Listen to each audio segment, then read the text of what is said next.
Okay, Premier Planet Podcast, episode number 10. Big 1-0. Justin Barlow here, as always, with Rock and Randy Ritchie. Hello, and Harold. A special guest, former 5-time PPW World Heavyweight Champion, Matt Vine. How you doing? And gentlemen, what are we going to talk about today for this historic 10th edition of the Premier Planet Podcast? Do you have to get any pimping out first? You know what, I think we should. And I'll let you do that while I compile an idea. And I think we should, now's as good a time to remind everyone out there that even with this shelter-in-place order that's currently happening in the state of Illinois, we can't open our doors, obviously, to the public. I think it's the whole country, man. I read today that Florida, DeSantis finally gave in. Yeah. I know California, I think, is on lockdown until June. That's where Illinois got the idea from, was from L.A. and New York. Yeah. But even though we can't open the studio to you guys right now, we're still working hard on bringing you the best possible PPW content we can. So, as always, keep an eye on our streaming services. Number one would, of course, be our YouTube, 35,000 subscribers strong and over 13 million views. Keep tabs on our YouTube for new content, as well as our PPW On Demand, our primary streaming service, which you can find through our website at premierprowrestling.com. Click the On Demand link and then click the Sign Up link, and you can get your first 2 weeks free, after which it's just $4.99 to stream all the matches that you want from our studio tapings. Yes. And obviously, we also have our Patreon, which we are keeping loaded up with new content. We just loaded up 4 all-exclusive matches from one of our crowdless tapings. If you're at the $3 level, the quote-unquote super fan level, that's going to get you 2 of those matches. And if you're at the $5 level, it's going to get you all 4 of them, plus the Premier Planet podcast a week before it goes to YouTube. And, of course, that $1 level is going to get you the podcast completely ad-free a week before it goes to YouTube. That's right. New weekly content every week until they shut us down by martial law. No, we'd still do it. Yeah, I'm sure we'd find a way. Yeah. I mean, there's small businesses that are still running. I mean, look at the restaurants. They found a way through doing curbside service and takeout orders. I mean, where there's a will, there's a way, as the old saying goes. And where there's a will, there's relatives. Exactly. You know what I was thinking? Why couldn't we just do tapings again, and part of the admission fee, they get a mask? Like, essential workers at the hospital get to wear a mask and go to work, right? Yeah, they do. Yeah, that's give them like a free little bottle of hand sanitizer if we can even find those anywhere. Yeah, that's not going to happen. Yeah, unfortunately. I mean, last thing we want is for the police to drive by, see a whole bunch of cars in the parking lot, and shut us down and right in the middle of one of Matt Vine's matches. Any other pimping you have to get over? I don't know if we have any right now with Pro wrestling tees? Oh, right. T-shirts. T-shirts. Completely forgot the T-shirts. ProWrestlingTees.com/Premier Pro Wrestling. There's also a link on our website, PremierProWrestling.com. And just this week, I think, we put out a brand new design for El Mero Mero Inestra, so go and check that out. We've also got designs for... Actually, his shirt is a really cool shirt. And he's such a perfectionist, man. He broke many a ball to get that design right. So at least check it out. Yep, and we got shirts on there for Matt Vine. We've got shirts on there for Jose Acosta, Anakin, Chase Gosling. We've got Make our American wrestling great again. You read my mind. That was the next one I was going to bring up. It is an election year, so get your not MAGA but MAGA shirt. Almost sound like we're from Jersey when we say that. But make American wrestling great again. And for the record, that wasn't me, even though that was directly in my face. That was my shoe. I don't even know if the mic picked that up. Yeah, it was a shoe. It was a sick duck. I've heard it all. It's my Adidas. So anyway, ProwrestlingTees.com/Premier Pro Wrestling is where you can find all of our Premier Pro Wrestling merchandise. We got a nice big catalog on there. And if you just want to show your support for PPW, we've got Premier Pro Wrestling logo shirts as well. So grab yours today. So here, we're talking about a topic. And I'm trying to do this podcast, like I told you before, especially to Patreon and supporters and to wrestling fans and on YouTube. The experts are finally saying that listeners can see through bullshit in an effort to not be full of bullshit and in an effort to stay compelling. We call this on the fly. So as I'm going through this, just on Google, the first thing that comes up, some WWE stars are worried about getting released. Well, of course they are. You know, That would be too. I don't know how that stuff works. You guys tell me that XFL doesn't have anything to do with WWE as far as the stock goes. Is that correct? Stock-wise, probably not. As far as the boys' pay, when he took out initially, yeah, probably because he took out shares of WWE to fund His shares? Vince's shares, yeah, Well, which he's drove the allowed stock to of do that. WWE down. It drove the stock down? When he took out his shares, yeah. But, so XFL is a private company? I believe so. I mean, we could Google that right now. Well, anyway, the point I'm trying to make is I can't believe the inaugural season he had to wash off, and he did. He's only at the point where he washed off all that goofiness where a decade ago, more than a decade ago in the XFL? Almost 2 decades ago. I think it was Almost I think it 20 was years ago. 2001. So he finally, brand-wise, got the wrestling combo of wrestling and football washed off because that flopped hard. And people started taking that for what it was a bunch of hard-working, has-beens and that still have a few good years left in them. Again, I say that respectfully. And also young guys. They're working hard. I mean, I watched, I don't watch football anymore. I used to watch football like a son of a bitch. But when I watched it for one half, it was amazing because I forgot what the hell. It was way better than, I got to be honest with you, than the NFL. Because those guys are playing harder ball. And they've got no names. They've got no real character development behind them like the NFL does. And I'll tell you, he needs, with a little bit of time, if he can break that thing even, after 5 years, I think it's going to really take off. XFL is a private company. Okay. Yes. Okay. So the reason why I ask you about that is, think about that. Their inaugural season, it just starts getting over. I'm not seeing any flaming on the internet. They got to shut down. Isn't that crazy? Yeah. Finally gets this thing off the ground, and it's right back there. Like them, love them, whatever your brand is.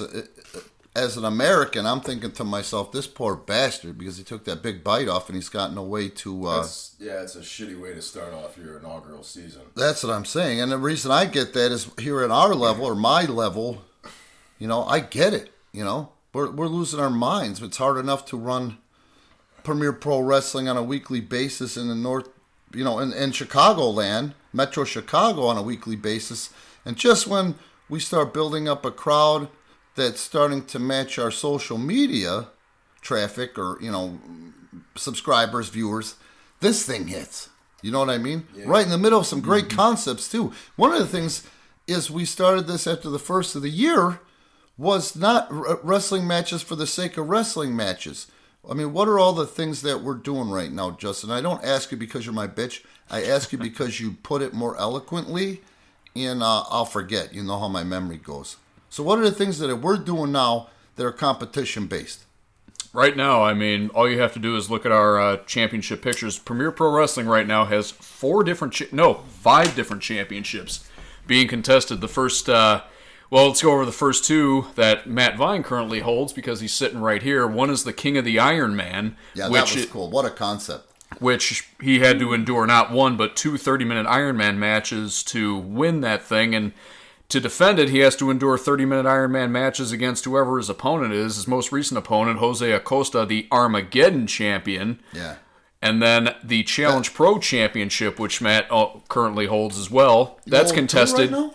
I hold the Challenge Pro Championship and the King of the Iron Man. Unbelievable. And Challenge Pro Championship, that's defended in triple threat, and the rules are pinfall, submission, or over the top rope. Elimination, yeah, which is a great concept. And we're basically reinventing, and I'm putting my money where my mouth is. All you got to do is go see some of those matches online. You'll see what I'm talking about. We're reinventing triple threat wrestling. Yeah, and it's I don't think anybody else is doing over-the-top rope stipulations in anything except the Battle Royal at this point. It makes it way more compelling. Mm-hmm. And there's so many things that could go wrong. You got to really be careful how you step in that ring. And then we have Speaking of Battle Royals, you just inaugurated the Japanese-style Battle Royal. Yeah, that was really cool. It's you utilize it for like number 1 contenderships and things like that. Yeah. There's no title for it or anything right now, but and how it is another concept that we're doing that nobody else is doing. So let's give Justin's tonsils a break a second here, and let's hear in, I'm not going to say lay terms, but from inside the ring terms, describe the concept of the Japanese Battle Royal. It's actually the All Japan style Battle Royal. All Japan. Well, hell. It's based just free for all with everybody in the ring at the same time. Same concept as a battle royal. I think there was 15 guys in there last time. It's a safe bet. That's a real safe bet. Everybody's beating the hell out of each other left and right, and I don't know. You blink for 1 second, somebody gets their head kicked off, or they get their teeth split, or a big move put on them, and everybody piles on them because that's how you get eliminated. Everybody wants somebody out of the ring. In the battle royal is by pinfall. Right. And now this isn't an original concept, but we're exploiting the shit out of it. This was something that Baba? Baba. That Baba incepted back with All Japan when Johnny Ace was a performer there before he was even office. I'll tell you what, it's like watching a toilet flush with the water going backwards. It's a weird thing. You know you're in a battle royal, but you don't expect to go for a cover every... Why don't you use a whirlpool? Because most of the indie garbage is that toilet. What else we got, Justin? We also have the Armageddon Championship currently held by Jose Acosta. That's defended in the signature match of Premier Pro Wrestling, the Armageddon Gauntlet, which is a gauntlet-style match. That's cool. Usually, the last time we did an Armageddon Gauntlet, we decided the order of entry for the participants in a gauntlet itself. Mm-hmm. So these guys went through 2 gauntlets, got their placement based on when they were eliminated in that first gauntlet. And the big difference between an Armageddon Gauntlet and a regular gauntlet is that all the participants are at ringside serving as lumberjacks, but that's not it. Sometimes in a lumberjack match, you get people duking it out on the outside. That can't happen. Nope. If you start throwing fists on the outside with somebody, removed from the match with that belt on the line. Yep, you're ejected and you lose your right to compete for the title. And it has been really cool to watch the guys adhere to that because they do want the bragging rights of holding that title. Well, I'll speak for that. I've competed in a lot of Armageddon gauntlets before. I defended the heavyweight title in the Armageddon Gauntlet before, and it's something different because not many people can say that they've run the gauntlet in the Armageddon Gauntlet. I beat everybody in the roster. You know what I mean? Essentially, that's what you're doing. You're trying to be the last man standing against pretty much the entire roster. And then again, if you get tossed out of the ring, you got help, or maybe you don't have help. You know what I mean? Depends on which side you're. Right. You're thrown out. The rudos are on one side, and what do they call the technicals? The technicals are on the other. And then what else? And then we've got the World Tag Team Championships currently held by Chase Gosling and Sensei. And believe me when I tell you, we know how to book and how to work tag team wrestling. If anybody knew that today, Vince would be doing it a lot more than he is. And that includes agents. And let's touch on how some of these tag championship matches have come together recently. We've had a lot of different things. I think we did like a battle royal. I think we did a gauntlet or a tournament recently where two random wrestlers from the roster got paired up. Yeah. Matt got paired with Sensei a number of weeks ago. Yeah. Chase got paired with Sensei, and they ended up winning the tag team championships from cool. Anakin and Jose. You can't call it. I guarantee you to watch it. You fans, I'm telling you, you'll love it because your belief is suspended. And then, of course, we have the big one. We've got the World Heavyweight Championship, which is currently held by Anakin. He was originally stripped of the title due to not being able to appear at what was going to be our 297th taping, but until the very next day, not even 24 hours later. Yep, until this lockdown order came up from Springfield. Chubby Gunderson, Bruce Rauner. Yep, and Bruce Rauner. Bruce Rauner. What's his name? J.B. Pritzker. Oh yeah, J.B. Pritzker. Sorry, I get my fat politicians mixed up. Bruce Rauner's not. I'll just make the excuse for him that he always makes for himself. He's old. Give him a break. He's a fat. J.B. Pritzker's fat bastard, as far as I'm concerned. I don't like him, but anyway, screwed me out of a heavyweight title. So let's get to the thing. We'll brand young Anakin at another time. A very talented kid, and the proof is in the pudding. Don't pass judgment until you've seen his video his content on our YouTube channel or our Pivot Share, man. That kid is a workhorse and talented as all hell. And 19 years old? Yeah. 1920.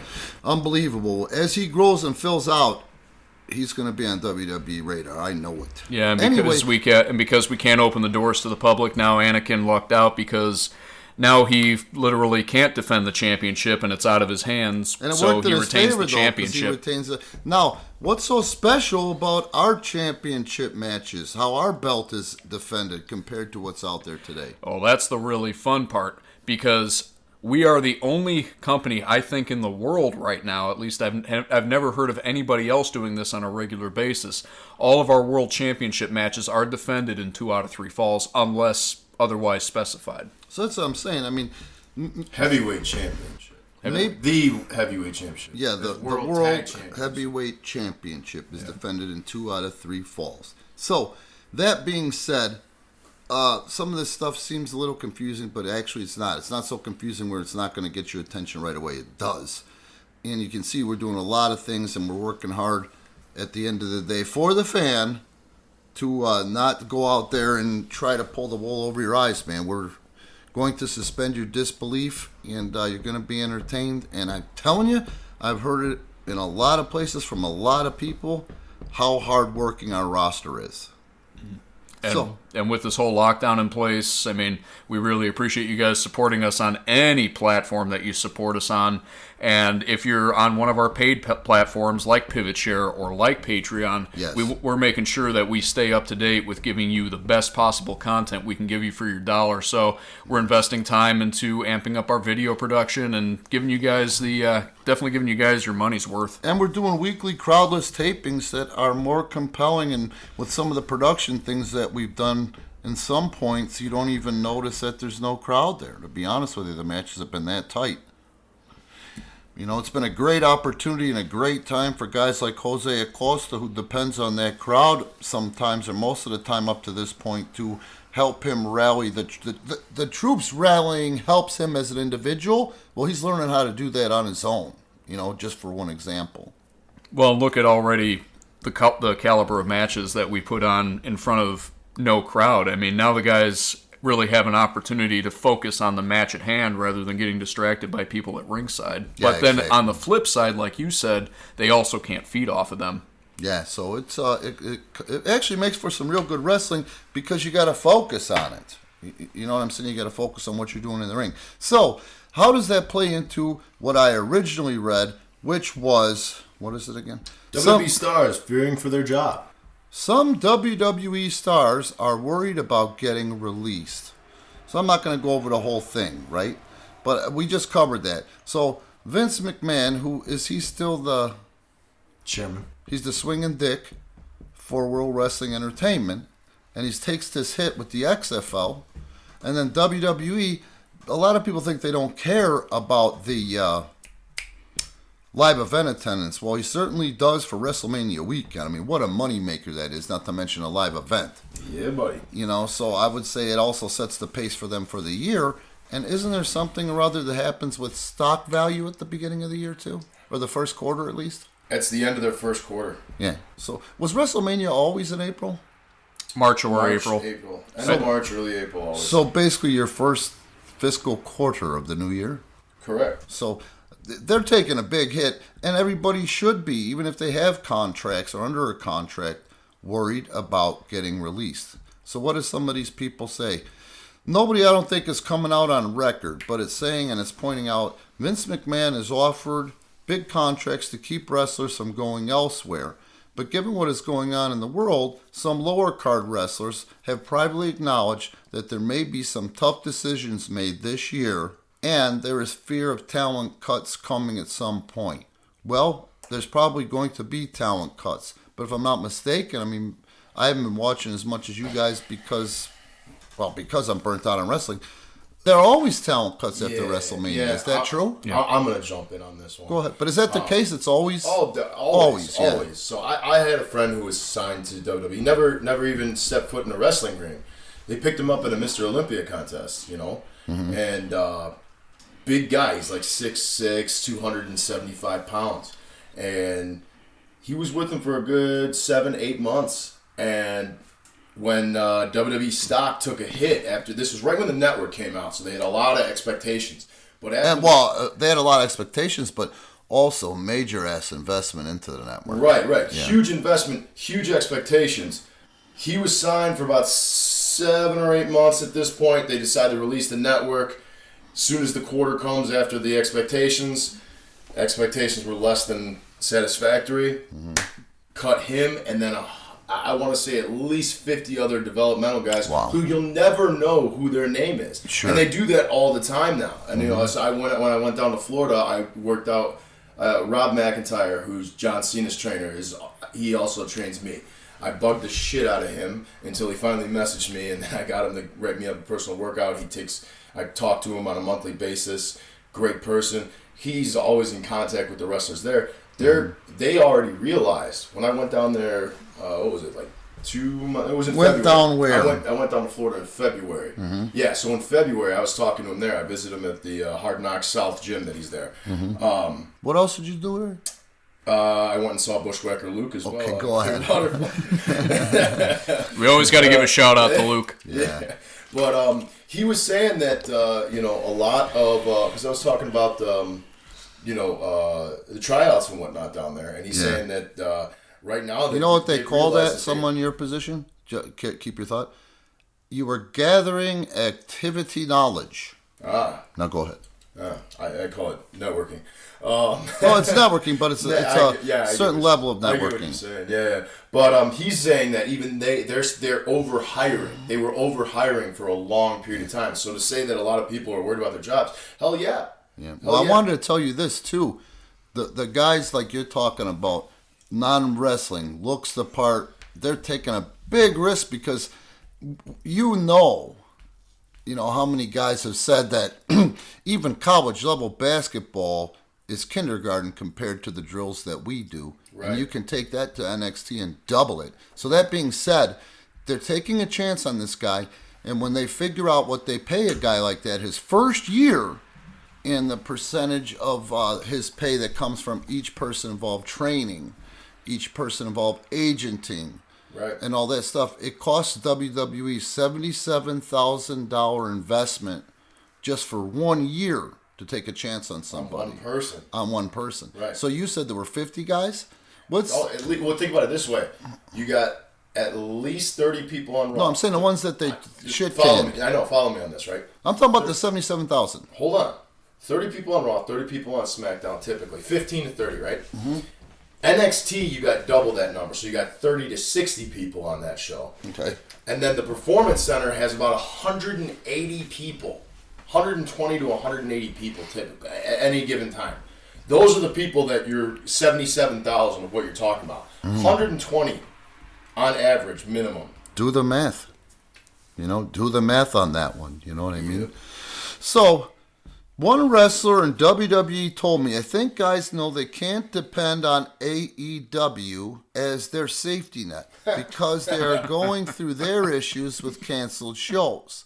This will be tough for a lot of guys and for a lot of people in the wrestling business overall. So let's talk about that. I know what I know. Tony Khan, he's the financier. Yeah. He is the money mark. Yeah. Sal Khan is the son of Tony Khan. No. I believe he's the father, actually. Tony Khan is... Khan. Okay, I got it backwards. He's the son that's running or operating the AEW. And they finally ended up getting a nice amount of money, a decent amount of money from TNT, right? I believe subliminal. I think they're finally getting paid per hour, okay? Now, I know what I know from the XWF, who was no more prima donnas, and they were going to start to compete with Vince.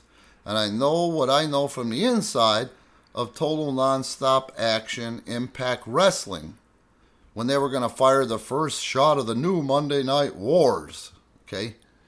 There's absolutely no way Sal Khan is going to keep that thing funded until he cannot take it anymore as a write-off on his taxes for one or a couple of his businesses. So he might have some things on his sleeve, but I like whoever this kid is, he's smart. I think guys know they can't depend on AEW as their safety net. Yes, that's true. You know, you can love AEW to death, and God bless them. But even before this not being able to tape with a crowd, I think they started running smaller buildings and starting to learn where to put their expectations and not to keep them so high. Am I lying? I think the novelty started wearing off. Yeah. Well, as a general populace, they've died off almost immediately as they've started. Yeah. However, the buildings they've run, I think, have gotten slightly bigger, and they must have. Yeah, but they're not selling out the Sears Center, and they're not running the Sears Center to tape. They ran one of the Skeever buildings in the city last time they taped in Chicago, and I don't think most people even knew they were there. I didn't know they were there. That's what I'm saying. Heard they did well there, though, as far as a drop. They did well there in a building 1/6 the size. Of what building, though? The Sears Center. I'm sure it was the Sears Center. Isn't that the one at Hoffman Estates? That's the first one they ran. Yeah, when that's the first one they ran. They ran it once or twice. Before they got to TV, I think they had at least one show. They had one. Their first event, the first one that got everybody pumped up and sold a shitload of shirts anyway, was that one. They lost their ass, and that wasn't even TV. All in. Yeah. Thank you. So that's the point I'm trying to make. Now, I'm not trying to bury them or be snarky, but when I train you guys, I don't even think until they prove themselves that they're a viable option for young talent like you that is ready to take that next step, because I don't think there's a payoff there or a paycheck. And going there is going to end up like TNA. Some guys can go there, and Vince, if he likes them, will take them and do something with them. But most guys that go to TNA that are new talented guys are the kiss of death, i.e. that kid that was pretending to be Dixie's nephew. EC3. And look at how hard they even tried to push him. He couldn't get over. Too many bad habits, wasn't brought in right. Some people can't be retrained. And I don't know if he's still on the roster or not, but I don't hear his name. He is, but he's very, very low. Every now and then you'll see him chasing the 24/7 championship. He's not even doing that anymore. They've taken him off TV, and one of the reasons why is because he trademarked the name EC3 when WWE did not. Well, I don't know any of that stuff, but I do know the handful of times I've seen him, how hard they were pushing him, and he was trying way too hard and could not connect with the fans in whatever fashion the company wanted him to, you know? And that comes from working at a shithole company like TNA, the way it was run toward the end, you know? So, that being said, I'm not hating on it. I have lineage to it, to be honest with you, and you can fact check me, and I think that if anyone ever gets the access to, not Dustin, I love him, Cody. So when Dusty Rhodes got control of SmackDown, the first thing Dusty wanted to do, and he put a lot of time and effort and energy into it, and everybody was talking about it and popping for it, all the guys on the roster, including The Undertaker, was to put Casey James with Amish Roadkill and do a Kingpin gimmick. You know? Yeah, I remember you talking about this. Amish Roadkill. Casey James is someone I trained from an 18-year-old kid, 17-year-old kid, and he was great. He had his balls. He did what he did. But the reason he got so good is at that point when I was training him, I could get in the ring with him, and almost every Sunday I'd go in the ring with him and work an hour match. You know what I mean? So when we sent him, or I sent him, to Puerto Rico, I got him hired while he was on the flight before he landed from Puerto Rico when he finally got his notice after almost 2 years. You know what I mean? That's the lineage. The Amish Roadkill had some sort of issue where he couldn't go through with the gimmick, and a lot of people are disappointed, including, I think Dusty was just disappointed as Casey James. But, it was a real big letdown. But at the end of the day, what Dusty did was ask Casey, who was at OVW when it was the WWE feeder, to teach my son Cody how to work. That was one of his last guys, right? Him and Ziggler. Yeah, Cody came before Ziggler, and the point I'm trying to make is that I would be real surprised if Cody didn't give Casey James a lot of propers for, I don't know what you guys would call it, but the term would be smartening him up. You know, he helped give him a clue, and it was a personal favor to Dusty, because Casey and Dusty worked together a lot on the indies, who Dusty never wanted to work indies, but ended up having to between opportunities. And, he was actually able to go and get in the ring with Casey 20, 30 times and knew that the kid was a worker. You know what I mean? Son of a bitch. Huh? Lucky son of a bitch. Oh, man. Okay, so I'm going to just share it real fast. So we're in Dothan, Alabama.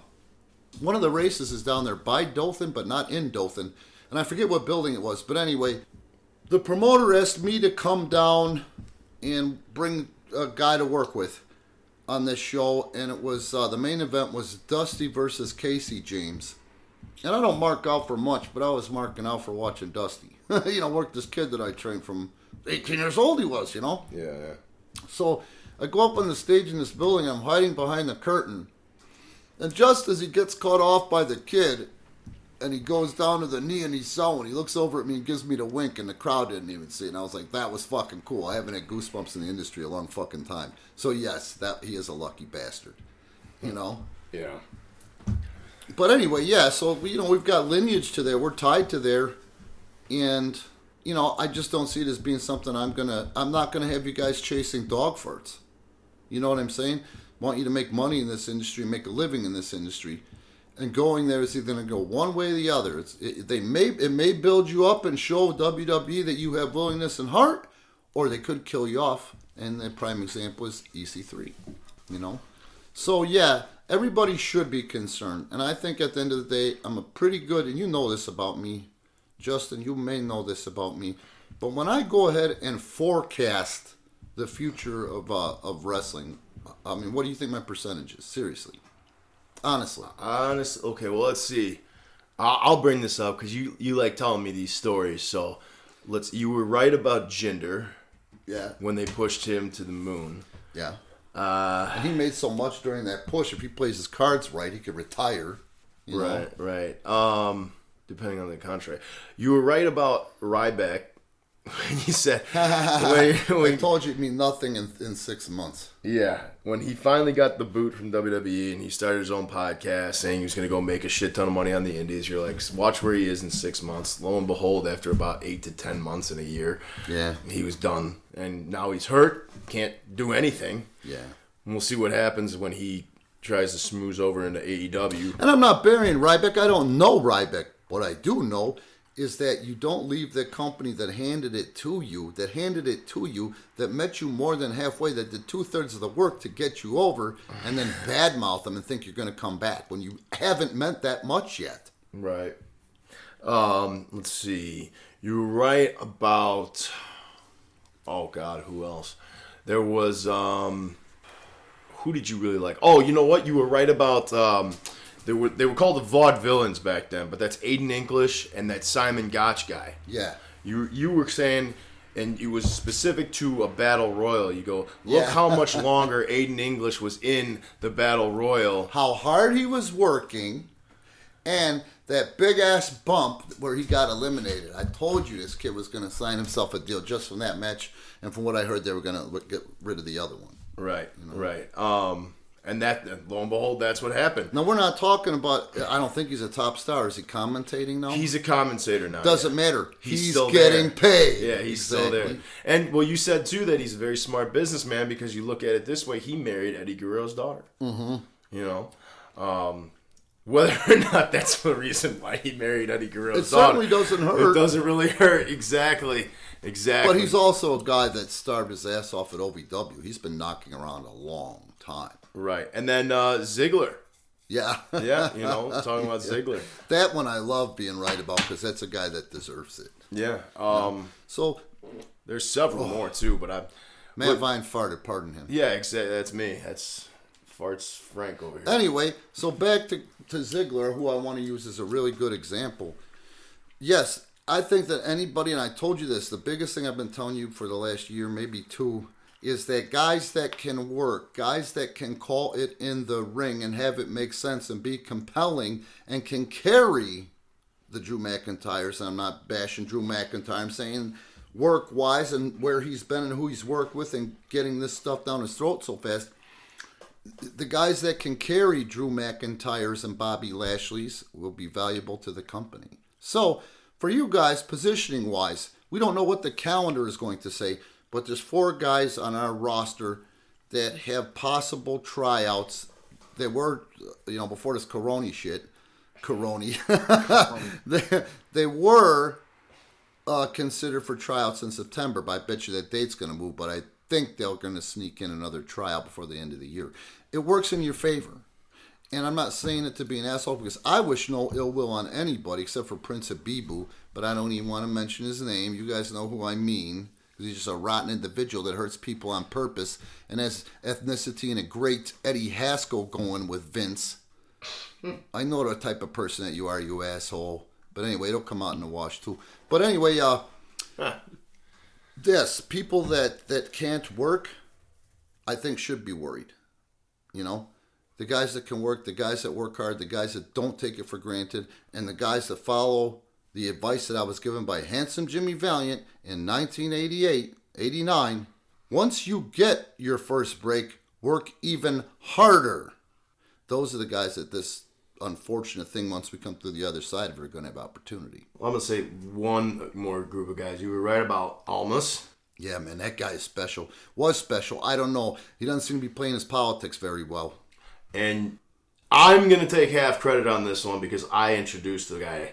You showed me the guy. I showed you. But as soon as I said it, it was within a week that motherfucker was on Raw, getting over. But I told you he was going to be just as big as Almas. You were a mark for Angel Garza. Well, you should be. That kid's great. Yeah. But I said, holy shit, you're right. This guy can connect with the people, and he has, in addition to an amazing wrestling background, an amazing grappling background, an amazing lucha background, an amazing high-flying background, what he learned to develop, and I'm telling you, it's been on those CMLL or even the independents in Mexico on the house shows. You know what part of the match it is by the expression on that kid's face. But anyway, when I said it to you, within 10 days, that kid was on Raw working his cousin and actually getting a reaction out of the crowd at 205 Live. Or probably the most difficult spot in the show, too. Yeah, and you couldn't tell. He's the only one on that roster, you know, except for your Cenas and Ortons, that did not look nervous out there at any point. Right. You know? Yeah. Such a natural, just such natural charisma. I love watching that guy. Yeah. In 27 years of watching wrestling, and I put this on Facebook, but I'll say it here, too. I can't really remember, besides probably The Rock and, obviously the great heels of, the last 20 years. I can't remember anyone I've been more entertained by in the role of a heel than Angel Garza. I just absolutely love watching that guy. And he's still a kid. He's got so much more to learn. And he spent most of his career in Mexico up to this point, all of it, right? Yeah. With occasional indies. Imagine what he's going to learn. He was part of TNA. Yeah, but that doesn't count. They didn't know how to book. Right. And I'm not being shitty. They haven't known how to book anything since Dutch was booking, and that's the truth. Check the television ratings. I'm lying. 1.1. That was the average in 2006 to 2007. The proof is in that $75,000 an hour Spike deal and the 1.1 average rating. And if you guys want to try and contest Randy on that, feel free to leave us a comment below. Yep, exactly. So anyway, that's what my thinking is. Everybody's taking the hit. WWE is going to take the hit. They are smart. Vince is smart. And is his son, is Shane in the background still at World Wrestling Entertainment? He's not in the forefront, but he's still in the organization. He'll always be around there, but I did not see him there when I was there. No, what I'm trying to ask you is he's not a personality right now. No, he's not a personality. Now, if he's in the office, that guy's sharp too, man. Let's see. You can go on and I'll take a look. But anyway, they're going to have trapdoors, via people like that as well. Vince is as worried about the talent in his infrastructure as Vince is worried about the talent on his roster. And that's something that AEW is lacking. He's a producer in WWE right now. Yeah, that's what I'm saying. But a producer is a title, but at the end of the day, I'm sure he's got his thumbprint on a lot of things, too. He's watching things, you know what I mean? While the old man is off. And he's actually, I think if he can weather this first season out, he's going to have an opportunity to do something with that XFL. And I think he will. If there's one thing Vince McMahon has always been really good at, it's weathering a storm. Yeah, exactly. So, again, with this podcast, I'll say what I say things like I see them. I'm one way. I'm one way with you. I'm one way with my mother. I'm one way with my children. My intent here is not to bury individuals, at least not right now. You know what I mean? So the things that I say, I don't mean direct harm. You know what I'm saying? But I'm not doing anybody any favors, especially, training this young talent and helping develop this young talent that they don't need to hear that they do need to hear. Actually, I'm saying something that they need to hear. Well, your name isn't Randy Wonka. It's not your job to sugarcoat things. No, but what you're going to get is, what does he mean? Where has he been? What has he done? I never saw him. You know what I mean? That doesn't matter. I'm not doing this for my ego. I've been everywhere. I've done everything. I have my eyes open and I listen. I think that's the big misconception when it comes to you now, because they see you and they think because your credentials aren't out there, on a piece of paper or on an internet site, they don't understand what you've come from or where you've come from, i.e. Memphis, World Class Championship Wrestling, all the territories of where half of Vince's guys, when he started taking over, came from anyway. Yeah. But, they'll look at guys like, Booker T in his school and Al Snow in his school, and they'll think like it's the greatest thing, since sliced bread because they've seen him on TV. You know what I'm saying? Like that. Things aren't always as they seem. And Al's a good guy. I don't know Booker well, but I've never heard anything shitty about him either. And they're accomplished. But at the end of the day, they never worked at World Class at the end and be one of the last things that was actually drawing money down there. Do you know what I'm saying? Working for Fritz and Kevin. So, I'm not being an asshole or anything like that. I'm just saying, I'm a humble guy. It's a fine line between being a mark for yourself and getting the word out there, And I don't want to be a mark for myself ever. Well, what's the difference here? There's a difference between you're speaking for your credentials, as a lot of these indie promoters like to do right now when they're 45 years old and putting themselves in every main event, God. letting your credentials speak for yourself. Well, it's not only that either, because I'm the one that's saying it for you, so. Yeah, which is cool too. And I'm not saying this to be an asshole, but you've checked me. You fact checked me. I know that. Most of you bastards do fact check me. But throwing my name around Cole Cabana, throwing my name around CM Punk, throwing my name around Mick Foley, and you're going to see that smile come to their face. Throw his name around Ken Anderson or John Moxley, too. Yeah, exactly. I gave Kenny his first match. I made him wrestle as Red River Jack. And later and look where he ended up. I mean, he became Kamikaze Ken Anderson, then Mr. Kennedy, Mr. Anderson and TNA. And I've gotten to work with Kenny, too, in some matches when he was green. He used to come down. He'd make that ride down here on Sundays, and it's 6 hours round trip from Two Rivers, Wisconsin, just to come down and get some additional honing, learn things from me that he couldn't learn where he was at, And that's not me being like a horn tutor. It's a fact of where I've been. If you guys hear cats in the background, we're recording this tonight at Casa de Rand, and so some of the cats are... The Randatorium! Well, Casa de Rand... Okay, Vine wins that one. Randatorium, I like that. So, Vine, what were we doing? Why are we here tonight? We're doing a podcast. What are you talking about? Prior to the podcast, how did we end up where we're doing the podcast here? We were studying wrestling tapes. Oh, well, I mean, if that's how you want to word it, yeah. Yeah. We were watching our game film, so to speak. And that's the other part of it. Becoming students of the game. It's Underpants time, guys. Sorry. Yeah. I'm home. I'm getting down to my skivvies. So, just don't go any downer than that. Let's talk about watching wrestling. And it's so funny because I can say that, right? And there's all these weirdos out there that some think they don't have to pay for training. I've had people say to me, but Just Incredible has got some training videos on YouTube. And they think they're not going to pay to train. They're going to learn from watching Just Incredible and then watching their favorite lucha tapes, There's a lot of people out there who know they want to call themselves wrestlers. And let's not say names, Vine. But there's a guy who's been in this industry how long? And I'm talking about a certain gentleman from the South.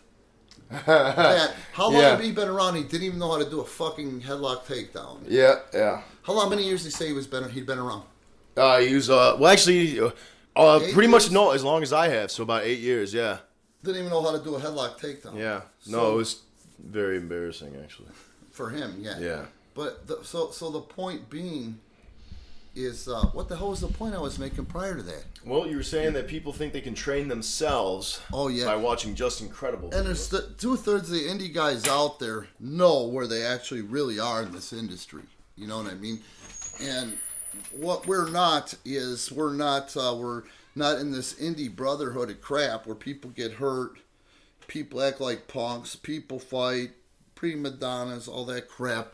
You know, we're trying to develop you guys to the next level, and obviously people are starting to catch on to that because of our YouTube following, social media. The pivot share is up, and we just got to get our stuff moving out there and get you guys to see what the hell I'm talking about. You know, check this stuff out and see if I'm talking the talk. No, walking the walk. You know? Yeah, and I'll add to that. I mean, watching wrestling tapes, it's not just Oh, you wrestlers. gotta know how to do it. Thank you. They think they can bundle that up or get the network or go to YouTube. Oh man, I've been watching a lot of William Regal. I'm a wrestler. No, you're not.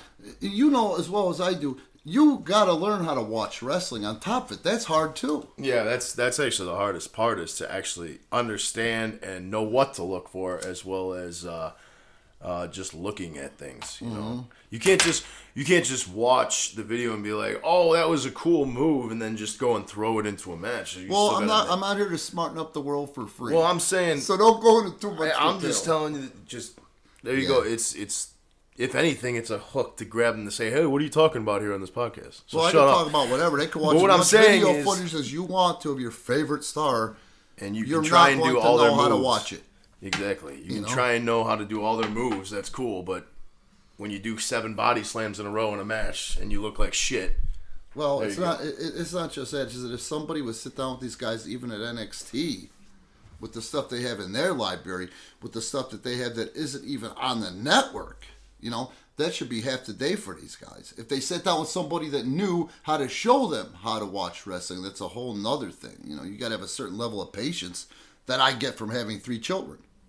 3 girls at that. Yeah, exactly.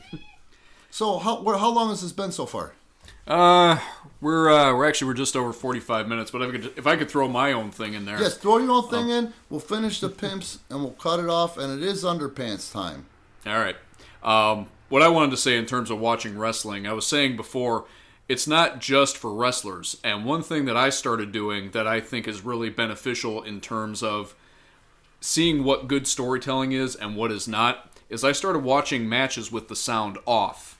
Take out the crowd noise, take out the commentary, and watch the 2 guys work in the ring. Great example, Roddy Piper. You can watch any Roddy Piper match with the sound off, and you are just as entertained as if you had the sound on. Half of these guys don't know who Roddy Piper is, you know? Yeah. Maybe the fans do, but... Yeah, and on the flip side of that, I also recently watched a match from a certain company that I'm not going to name because, again, we're not here to bury anybody. But I watched one of their matches with the sound off, and they just looked completely lost. You couldn't keep track of who was supposed to be face, who was supposed to be heel. They just looked completely lost. But like then if 2 you turn monkeys fucking a football? Yeah, and then if you turn the sound back on, though, you're swayed by the commentary, you're swayed by the crowd reactions. So if you really want a good way to watch storytelling in wrestling, I mean, watch it with the sound off. It's what I've been doing, and even though I'm not a worker, I've been learning a lot about that aspect. Well, you still need to know because you have to be able to help tell a compelling story from announcing and from commentating as well. Yeah. All right, so let's go ahead and start with the wind downs, with the pimping. Oh, the last thing before we go, I'm going to try to... I was watching some today, and I'm not bashing this. The idea makes sense to me, but at the end of the day, this helps support us. You know, Patreon, your views on YouTube, clicking on ads that are things that you're interested in. See you, Vine. Just say goodbye. And also, don't scare that cat off. And also, one thing at a time, yeah. Pro wrestling tees. We got some really cool T-shirt designs. Help support us and get something out of it. Yeah. We're not just begging you for money here to help us. You know, we're trying to deliver you content that's worth your while. And we're definitely not telling you to go check out Matt Vine's Gladiator tees at ProWrestlingTees.com. How many shirts you got? I think I got 3 or 4 of them up there right now. I gotta be honest. And keeping things in perspective, a couple of those shirts even if I didn't know who you were, I'd say they were pretty cool. Oh, yeah. Plus, nobody will screw with you in school if you wear those shirts. Bye-bye now. Have good mosh pitting, Matt. I don't even know what that means, Rand. There's the cat. Yeah. Well, as I said on top of this thing, we've got some amazing designs for you at Pro Wrestling Tees. All you have to do is go to ProWrestlingTees.com and search Premier Pro Wrestling, and we'll pop up. We got shirts from just about everybody on the roster. Inestra, Matt Vine, Jose Acosta, NPK, Anakin. Yep, MPK should be coming back soon, summer. All right, so we pimped Pro Wrestling Tees. Now, how much more do you got? Oh, well, why don't we go over the streaming platforms again? Because right now... Before you finish with streaming, I just want to say this, too. Since we do every week, I believe we have the most current footage, even during these trying times, as most of the people, or more than... We have the most footage on Pivot Share, I think. The most current footage. Well, yeah, because we're the only company in the area that's running weekly, so we have brand new content each and every week. In the country on Pivot Share. Yeah. You know? We have brand new content each and every week. Yeah.